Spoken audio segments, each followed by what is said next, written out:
Xitoy Kommunist hokimiyati Sharq Turkistonda Uyg'urlarning diniy va milliy qimmatlarini yo'qotish harakatida masjid va musulmoncha do'konlarni taqagandan keyin Uyg'ur ma'rifiga ko'z tikdi. Eng yangi uchurlarga asoslanganda Xotan va Qashqarda nurg'ulg'an Uyg'ur kitobxonlari hech qanday sabab ko'rsatilmasdan muhrlanib taqib etilgan.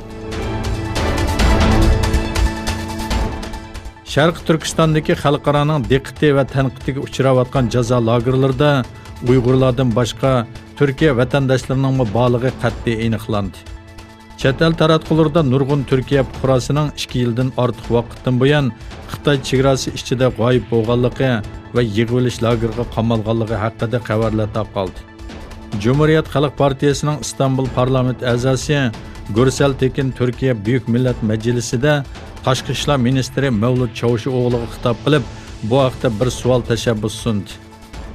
29 mart sunilgan bu loyihada Turkiya Cumhuriyeti fuqarolarining Xitoyda yig'ilish lagerlari va turmalarga qamalganligi, oqibatlarining aniq emasligi, boshlang'ich maktab yeshig'ini to'shmagan vatandoshlarning Darul Tamlarga berilganligi haqida savollar so'raldi. Arab Birlashma Xalifaligi fuqarosi bo'lgan 2 nafar istixborot xodimi İstanbulda josuslik bilan ayblanib qo'lga olindi. Gumondorlardan birining Jamol Qoshiqchi jinoyati bilan bo'lgan munosabati tekshirilmoqda. Qo'lga olingan 2 gumondor adliya tarmoqlariga avatildi.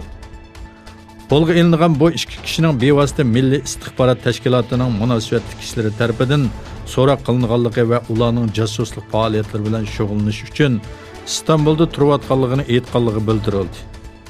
Milliy istixborot tashkilotining bu harakatdan keyin Arab Birlashma Xalifaligi va Saudiya Arabistonining ommaviy taratqularda Turkiyaga qarshi peskik hujum qo'zg'ishi diqqatni tortdi. Eron istixborot ministrligi Mahmud Alavi Amerika Markaziy istixborot tashkiloti uchun Eron va boshqa davlatlarda faoliyat olib berayotgan 290 xodimning aniqlanib qo'lga olinganligini bildirdi. Eron davlat televiziyasining xabar qilishicha, poytaxt Tehronda so'z qilgan Alavi Eron istixborot kuchlarining o'xshash bo'lmagan davlatlarda faoliyat olib berayotgan 290 nafar CIA xodimini aniqlab chiqqanligini aytdi. Arab davlatlarining tashqi ishlar ministri Amerika 100 yilning kelishimi deb nom bergan planni muzokara qilish uchun yakshanba kuni Misr poytaxti Qohirada bir yerga jam bo'ldi. Arab ittifoqining muavin bosh kotibi Husayn Zaki Misr taratqullarining ziyoratini qabul qilganda 21 aprel Qohirada o'tkazilgan Arab ittifoqi tashqi ishlar ministrligi favqulodda yig'inida Amerikaning 100 yillik kelishimi muzokara qilinganligini aytdi.